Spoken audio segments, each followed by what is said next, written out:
Espíritos traz o fundamento da doutrina espírita. Conhecendo suas partes, a gente pode entender bem quais são esses fundamentos e entender todo o desenvolvimento que vem depois da própria doutrina.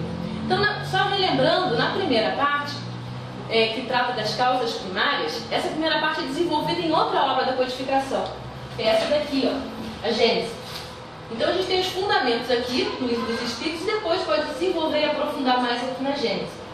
A segunda parte do Livro dos Espíritos trata do mundo dos espíritos ou mundo espírita. É aprofundada aqui, ó, no Livro dos Médiuns. A terceira parte nos toca profundamente, porque ela está ligada a esse livro aqui, o Evangelho segundo o Espiritismo, trata das leis morais. E a quarta parte das esperanças e consolações está relacionada a esse livro aqui, o Céu e o Inferno. Então, estudando o Livro dos Espíritos, a gente vai ter base suficiente para também compreender melhor todas as outras obras. Mas, como nós falamos, o tema que nós vamos tratar hoje está na terceira parte do Livro dos Espíritos. Nessa terceira parte, Kardec pôde perguntar aos Espíritos e obter respostas a respeito dos seguintes temas. Primeiro, o estudo do bem e do mal. Depois, a respeito da lei natural, que é a lei divina, que é a lei que rege todas as nossas vidas, em todos os planetas, a lei de Deus. E saber também a respeito das consequências da gente não aplicar essa lei em nossas vidas. Que é importante, a gente tem necessidade de dar cumprimento a essa lei para que nós possamos ser felizes. Isso também é explicado aqui na terceira parte. Tem a questão que Kardec propõe, né? Qual é o modelo e guia da humanidade? É a resposta mais curta do Livro dos Espíritos e a gente pode considerar talvez a mais profunda, que diz que é Jesus, o nosso guia, o nosso modelo. É nele que nós precisamos nos inspirar. Também tem a proposta de Kardec da divisão da lei natural em 10 leis para facilitar o nosso estudo, para que a gente possa compreender melhor essa lei divina. E ele coloca essas 10 leis então, que é a lei de adoração, lei do trabalho, lei de reprodução, lei de conservação, lei de destruição, que nos chama a nossa atenção aí, né, pelos fatos da atualidade lá no Rio, lei de sociedade, lei de destruição, lei de progresso, desculpa, lei de igualdade, lei de liberdade e lei de justiça, amor e caridade. Todas elas são tratadas nessa terceira parte. E finalizando, no capítulo 12, ele trata da perfeição moral. Ou seja, a gente dando fiel cumprimento a todas essas leis, a gente vai conseguir chegar na condição de perfeição moral. Todos nós almejamos, porque junto com elas vem a condição de felicidade também, que nós queremos. Bom, nós sabemos que todos nós somos espíritos, temporariamente envergando um corpo de carne e continuamos a nossa trajetória evolutiva. Nós saímos de um ponto e vamos chegar a outro. Mas isso também acontece conosco no nosso cotidiano, na nossa vida de encarnados. E a gente vai representar, fazer um exemplo do que acontece conosco nessa nossa jornada. Bom, todo mundo está se reconhecendo aqui no GECAF? A rua, Arquelau de Almeida Torres. Todos nós chegamos aqui. Então todos nós de alguma maneira seguimos esse mapa. Esse mapa, só para lembrar, ele está no site da União Regional Espírita Metropolitana Oeste. Depois, quem quiser maiores informações, a gente pode dar esse endereço e conversar um pouco melhor. Nesse site tem todas as casas aqui da nossa região, as palestras, os horários de reunião, o acervo de biblioteca, muitas outras coisas. E, inclusive um mapa, onde a gente pode se localizar. Então todos nós, através desse mapa, seja ele já esteja na nossa cabeça se nós conhecemos bem a cidade, ou se nós não conhecemos, nós precisamos utilizá-lo em algum momento para poder chegar aqui. E essa foi a nossa jornada de hoje, né? Todos nós, nessa nossa vinda ao GECAF, tivemos um destino determinado, de chegar aqui no GECAF, tivemos um ponto de partida, que pode ter sido a nossa casa, o nosso trabalho, cada um sabe qual foi o ponto de onde saiu para chegar aqui.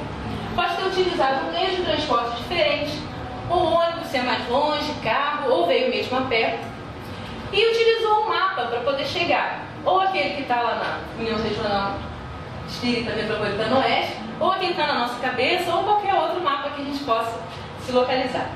Bom, isso a gente está falando de uma situação que nós vivenciamos hoje. Cada um já está pensando como é que fez esse seu roteiro. Agora a gente pode estender isso para a nossa jornada evolutiva como espíritos. Vamos ver como é que fica. A jornada evolutiva do espírito. Todos nós temos um destino a alcançar, que é a perfeição. Todos nós também temos um ponto de partida. E aí é diferente do que aconteceu aqui nessa nossa do GCAF, cada um saiu de um lugar diferente. Nesse caso, todos nós fomos criados por Deus, simples e ignorantes. Temos o mesmo ponto de partida, vamos ter o mesmo destino. O meio de transporte que a gente vai utilizar para sair da condição de simples e ignorante e chegar à perfeição são as reencarnações e o período que a gente vai passar na erradicidade, ou seja, no plano espiritual, também aprendendo. Então, todas essas nossas indas e vindas, nós vamos nos preparando, vamos vivenciando as experiências aqui na Terra, vamos aprendendo, desencarnamos, vamos preparar a nossa próxima encarnação, também aprendemos lá, voltamos, reencarnamos e assim vamos sucessivamente até conseguir chegar à condição de perfeição. E qual é o mapa que a gente usa para poder fazer essa nossa jornada evolutiva? É a lei divina, que vai explicar no Livro dos Espíritos, a gente vai chegando. Muito bem, é importante a gente ter essa visão geral da nossa jornada evolutiva. Só que ela é muito grande, né? A gente não vai fazer toda ela numa encarnação só. Como a gente viu, são várias encarnações. E é importante a gente ter essa visão geral de onde a gente vai chegar, mas também é importante a gente conhecer os pequenos trechos da caminhada. Por exemplo, se a gente não conhecesse o trecho da caminhada aí do GCAF, a gente poderia chegar aqui num horário que não fosse compatível com o horário de estudo. Aí não ia adiantar muita coisa, né? A gente ia ter perdido o horário de estudo. Então a gente precisa cumprir determinados trechos em determinadas etapas determinadas. Então vamos ver o trecho que nos interessa agora, que é a nossa encarnação atual. Bom, na nossa encarnação atual, aonde é que a gente quer chegar? Qual vai ser o nosso destino? E a gente pode ficar pensando, perfeição, tudo bem, a gente não pode chegar na perfeição nessa encarnação. Mas o que eu já posso melhorar? E aí vamos lembrar do exemplo da casa. Se alguém quisesse chegar aqui no GCAF, não conhecesse muito bem a área, tivesse esquecido o nome da rua, será que a gente, dando algumas características da casa, a pessoa poderia localizar? A gente começar a falar assim, é uma casa branca que fica numa esquina, tem posto de gasolina na frente, tem um jardinzinho, às vezes tem hortênsia, né? De repente, da floresta fica mais fácil de localizar. Tem um painel azul na frente com letra branca, é assim mesmo? Alguém já reparou? É uma coisa para a gente pensar. Se a gente começar a dar todas essas características, a pessoa, mesmo sem saber o nome da rua muito bem, ia poder chegar aqui e ter certeza. Não, cheguei ao GCAF. Eu tenho essa lista de características que pode me auxiliar. E do mesmo modo, essa perfeição que a gente almeja também tem uma lista de características que a gente pode encontrar também em duas obras da codificação. Tanto no Livro dos Espíritos, na questão 818, que a gente vai ver aqui, como no Evangelho segundo o Espiritismo. Eu já vou dizer onde é que ele está. Vamos ver para frente. Primeiro vamos ver a questão 918. Os Espíritos responderam a Kardec os caracteres do homem de bem, que é onde a gente quer chegar, né? Tendo essas características, a gente está no caminho certo. Os Espíritos responderam a Kardec o seguinte: o Espírito prova a sua elevação quando todos os atos de sua vida corporal representam a prática da lei de Deus e quando antecipadamente compreende a vida espiritual. Então, quando a gente olha essa resposta dos Espíritos, a gente fica pensando, bom, quando todos os atos da sua vida corporal representam a prática da lei de Deus. Não é quando todos os conhecimentos da sua vida corporal representam a lei de Deus, é quando todos os atos. Ato tem a ver com ação, né? Com prática. E é por isso que Kardec diz que fora da caridade não há salvação, a gente precisa da prática. Não adianta só a gente ter o conhecimento, a gente tem que colocar esse conhecimento em ação. E é através da prática da caridade, desse amor em ação, é que a gente vai conseguir fazer com que os atos da nossa vida representem essa lei de Deus. Essa prática da lei de Deus. Mas a gente pode ir mais um pouquinho para frente. Aqui. Como eu falei, os caracteres do homem de bem, eles estão tanto nos comentários dessa questão 918, os comentários de Allan Kardec, ele vai elencar ali várias características, e também no Evangelho segundo o Espiritismo, aí eu tive que abreviar para a gente não ficar gastando muito texto, ESE, Evangelho segundo o Espiritismo, no capítulo 17, item 3. E esse vai ficar um dever de casa para nós. Se a gente quiser conhecer melhor quais são essas características do homem de bem, vamos consultar essas obras, porque hoje ele está falando a respeito do autoconhecimento. E o autoconhecimento é o nosso ponto de partida. É onde a gente está para poder chegar no nosso destino. Por que é tão importante a gente definir qual é esse ponto de partida? Olha, imagine que eu moro aqui perto do GCAF, venho para cá de carro, que é o mais conveniente para mim. Se eu desejasse vir de avião, olha o transtorno que iria ser. Eu ia ter que pular de paraquedas aqui, ia gastar um esforço enorme, né? energia, a gente até nem consegue muito bem essa ideia, porque eu escolhi um meio de transporte que não foi adequado. Então, para poder escolher o meio de transporte mais adequado, eu preciso saber exatamente onde eu estou e para onde eu quero chegar. Já sei onde eu quero chegar, está lá nas características do homem de bem. E o ponto de partida vem através do conhecimento de quem eu sou. O que eu vou precisar transformar ou melhorar para poder chegar onde eu defini. E essa parte do autoconhecimento está lá nas questões 919 e 919A do Livro dos Espíritos. Quem quiser, a gente tem na biblioteca também para emprestar. Quem não tem, né? Para poder consultar. Então vamos a elas. A questão 919, o codificador pergunta: qual o meio prático mais eficaz que tem o homem de se melhorar nesta vida e de resistir à atração do mal? É interessante que, quando a gente estuda as questões que Kardec propôs, a gente vê quanto tem de sabedoria nessas questões. Ele não perguntou qual é o meio de se melhorar nessa vida. Existem vários caminhos, várias alternativas, várias formas da gente poder se melhorar. Ele foi direto ao ponto, ele quer o meio prático e o mais eficaz. Já direto para a gente poder ir rápido onde a gente quer chegar. E os Espíritos responderam: um sábio da antiguidade vou-lo disse: conhece-te a ti mesmo. Então a gente também pode tirar de resposta para essa questão que a humanidade ela nunca está desamparada. Dizem que essa frase, conhece-te a ti mesmo, estava escrita num oráculo lá em Delfos, na Grécia, um tempo muito antes de Jesus, que foi Sócrates que se reportou a ela.